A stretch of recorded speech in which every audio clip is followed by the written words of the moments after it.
টাকা 30 টাকা 30 টাকা 30 টাকা।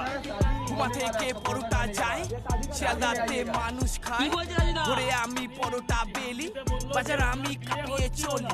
পরোটা মানে রাজুদা, ঘুমা নেমে দেখে যা। আনলিমিটেড তরকারি, একটা সেদ্ধ ডিম, এক টুকরো পেঁয়াজ, একটা কাঁচা লঙ্কা, এই নিয়ে আমাদের 30 টাকা 30 টাকা 30 টাকা। বলেন কি? ব্লগার রাখো, এটাই নাকি তাদের কাজ। ভালো মানুষ খারাপ বানিয়ে জোগাড় করে পেটের ভাত।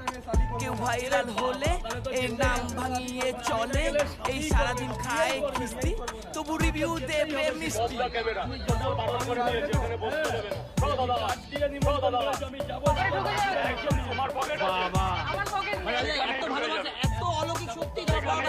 বিয়েটাই হচ্ছিল না, বেচারার বিয়ে ঠিক হয়ে গেছে, তো আমাকে নানি অনেকেই আজকের দিনে আমার এখানে আছে, যাদের কিছু লোকের চাকরি হচ্ছে, কিছু লোকের বিয়ে হচ্ছে, সর্ব বাধা বিঘ্ন যেন কেটে যায় পরোটা খাওয়ার পর।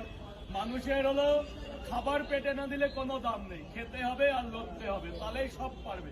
আর পকেট পরোটা খেয়ে থাকো, তোমারও মনের কামনা পূর্ণ হবে। এই নিয়ে 15 জন রিভিউ দিল, 15 জন।